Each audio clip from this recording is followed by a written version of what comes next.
এটা ক্লাস 10 গ্যাসের আচরণ চ্যাপ্টারের একটা অঙ্ক, অঙ্কটা পড়া যায়, তারপর দেখবো কার সূত্র দিয়ে অঙ্কটা পড়া যায়, তাই তো? চার্লস না বয়েল। 27 ডিগ্রি সি উষ্ণতায় নির্দিষ্ট ভরের কোনো গ্যাসের আয়তন 500 সিএম কিউব। স্থির চাপে কোন উষ্ণতায় গ্যাসের আয়তন দ্বিগুণ হবে?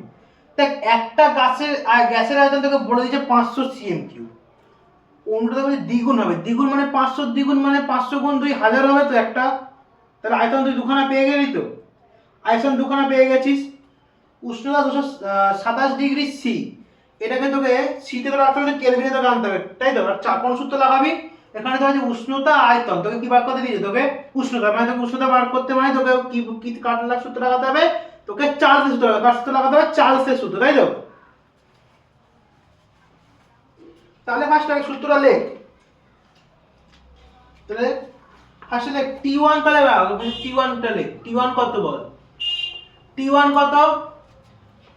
27 ডিগ্রি সি, এটাকে আমি কেলভিনে আনবো, তাহলে কেলভিনের নিম্ন তাহলে কত? বল, আমাদের এখানে সেলসিয়াসে কত? 0 ডিগ্রি সি, তাই তো? সব থেকে নিচে এটা তো 27 ডিগ্রি সি বেড়েছে, হ্যাঁ? আর কেলভিনে সব থেকে নিচু কত? 273। কত নিচে? 273। তাহলে 273 নিচে, তাহলে 273 এর সাথে 27 যোগ করতে হবে। এটা 273 এর সমান তো 0 ডিগ্রি সি, বোঝা গেল? 0 ডিগ্রি সি, তাহলে এটা তো 27, তাহলে এখানে 27 যোগ করতে হবে এর সাথে। তাহলে 273 27 যোগ করলে হবে 300, তাহলে 300 কেলভিন মানে কি, বোঝা গেল? এবার হচ্ছে V1, যেটা ভলিউম মানে আয়তন, তাই তো? কত হবে? প্রথমেটা আছে কত? 500 সিএম কিউব। কত আছে? 500 সিএম কিউব, ঠিক আছে। V2 কত হবে? দ্বিগুণ বলেছে তো, দ্বিগুণ বলেছে, তাহলে 500 সাথে 2 গুণ করতে হবে, দ্বিগুণ। তাহলে 500 গুণিতক 2 কত হয়? 1000 সিএম কিউব, তাই তো? 1000। তোকে তাহলে বলেছে কোন চাপে উষ্ণতা গ্যাসের আয়তন, তাহলে স্থির চাপে কোন উষ্ণতা, তাই তো? কোন উষ্ণতাকে, তাহলে তোকে অন্তিম উষ্ণতাকে বার করতে হবে। অন্তিম উষ্ণতাকে বার করতে হবে। তুই বয়লের সূত্রের মধ্যে অন্তিম যে বার করেছিলাম, ঠিক আছে? মনে পড়ে? তাহলে অন্তিম উষ্ণতা কি ধরবি? তুই T2 ধরে, কোন কি ধরবি? T2। তাহলে সূত্রটা কি হবে বল? সূত্রটা কি ছিল? চার্লসের সূত্র অনুযায়ী কি লিখবি? চার্লসের সূত্র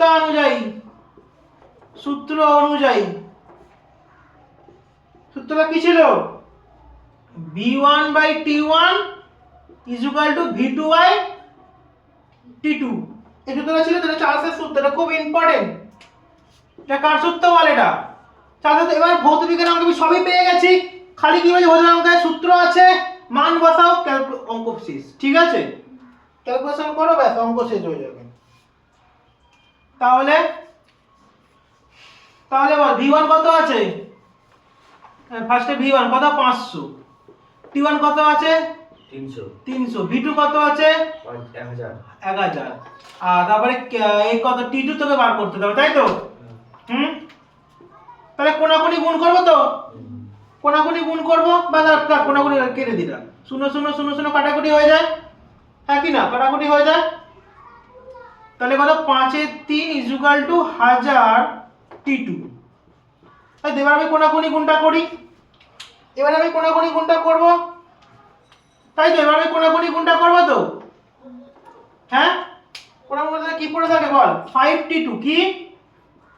5T2 = দেখ, গুণ করে দিবি না, গুণটা আমরা এরকম রেখে দিবি, ঠিক আছে? তাহলে সুবিধা হবে পরে। বা T2 = 3 × 1000 বাই কত? নিচে কত বসবে বল? নিচে কত বসবে? 5 থাকবে, এটা 5 নিচে চলে যাবে তো, সমাধানের অঙ্ক। 5 দিয়ে কাটলে 200 তে 1000 আছে, 5 200 1000। তাহলে এবার 200 তে 3টা গুণ হয়ে বসে আমাদের T2 তাহলে কত হলো? 3 2 গুণে 6। 600টা কিসে বেরালো? এটা কেলভিনে বেরালো। কিসে বেরালো? কেলভিনে বেরালো। কত কিসে বেরালো? এটা কেলভিনে বেরালো। কিসে বেরালো? কেলভিন। যদি তুই সেলসিয়াস আনতে চাস, তাহলে কি করতে হবে? এর তো 273 তো সব থেকে নিচে, তাহলে এটা বিয়োগ কর, 600 থেকে 273 বিয়োগ কর, কত হয় বল? 7 ঘর হাতে থাকে হচ্ছে 1, 7টা গেল 8, 2 হাতে থাকে হচ্ছে 1, 2টা গেল 3, 3 327। কত? 327 327 আর এর 273 মানে কার সমান 0 ডিগ্রি সি এর সমান, হ্যাঁ কি না?